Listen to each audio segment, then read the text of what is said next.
皆さん、ご機嫌はいかがですか？釣り正です。この番組は、東京湾でプレジャーボートによる釣りを楽しんでいる釣り正がお送りする釣りの情報番組です。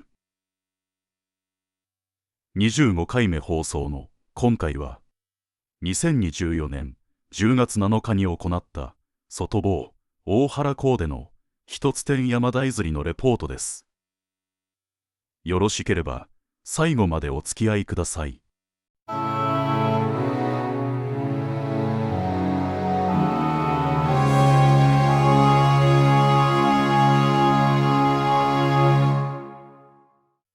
長かった残暑も終わり、房総半島もようやく秋らしくなってきた。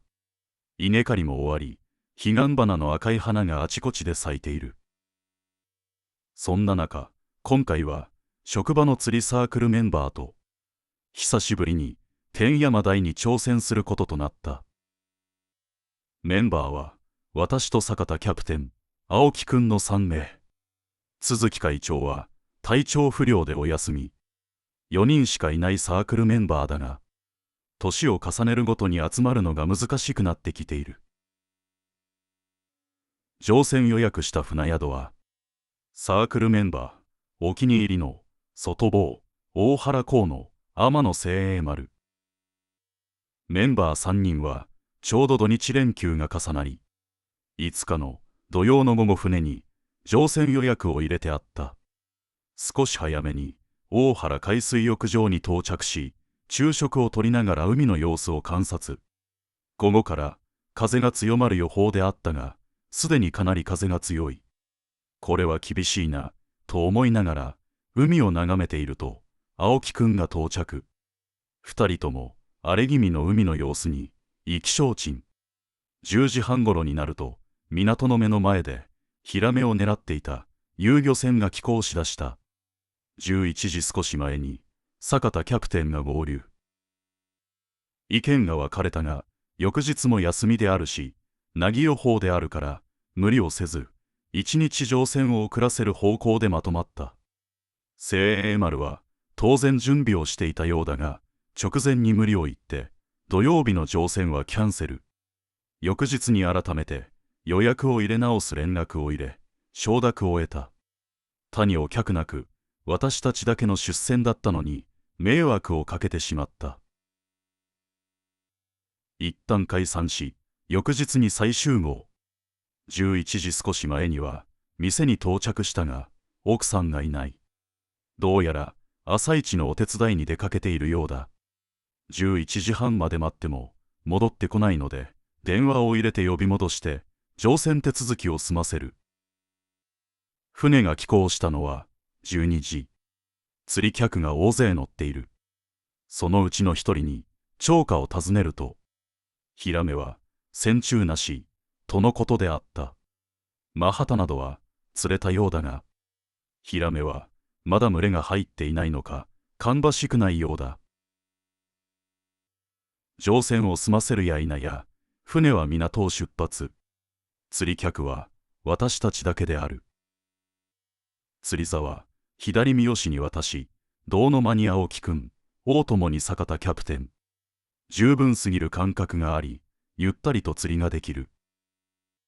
普段は港を出て左に舵を取るが、本日は右に向かう。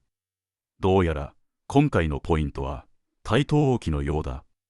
海上は凪で気持ちよく進み、30分ほどでポイントに到着。ポイントの水深は15メートル前後。潮色は濁り。精鋭丸のホームページによると、水温24度。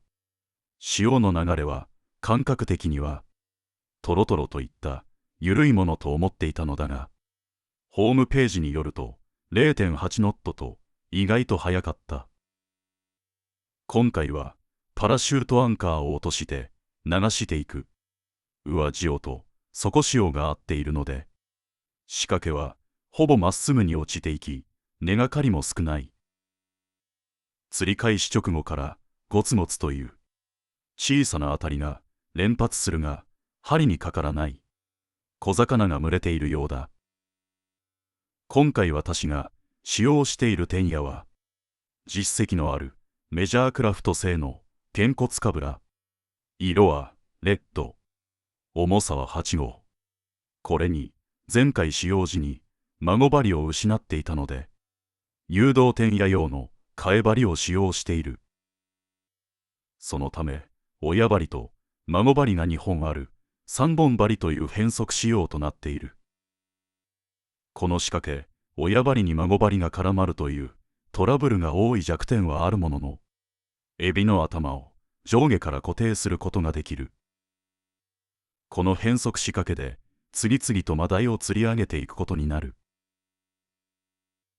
釣り開始15分ほど経過。着底後、すぐに大きく誘ってからゆっくりとテンションホールで落とし込むと明確な当たり。小気味よい引きを見せて上がってきたのは30センチ弱の本命マダイ。このマダイを皮切りに終了となるまでに16枚のマダイを釣り上げた。後半はサイズアップを狙ったのだが、最大でもキロ弱といったところで、この点では不満だが、秋の数釣りを十分に楽しむことができた。同船の青木くんも同様の釣果。坂田さんは途中からマダイ以外に狙いを変更して、ガゾウヒラメやカサモなどを釣り上げていた。クーラー満タンとなり、サイズを除いて満足な釣果となった。魚の活性が高く、ほとんどが着底後すぐに食いつく、いわゆる落ちパクであり、むしろ落ちた瞬間に合わせを入れないと餌が取られてしまう状態であった。大きく誘った際に餌を追ってきて上で食ってくることもしばしばあったが、伸びきった状態で合わせが弱くバラシばかりであった。上で食ってこない時にはゆっくりとテンションホールで落とし込むと、着底前でも食ってくることもあった。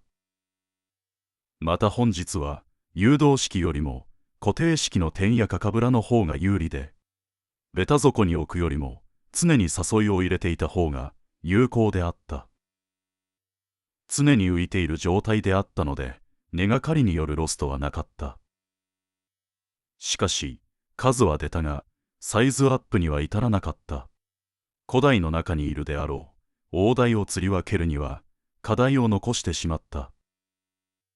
完全にマダイの潮に変化し、期待大の大腹沖、大鯛を目標に挑みたい。と同時に昨年惨敗したヒラメにも挑戦してみたいと思う。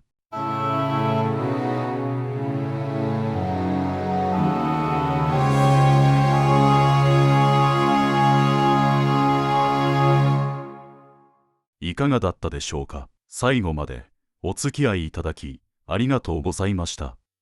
この番組では釣りにまつわる情報を発信してまいります。皆さんの釣りライフにお役に立てば幸いです。よろしければチャンネル登録をお願いします。ご意見、ご感想もお待ちしています。釣りまさでした。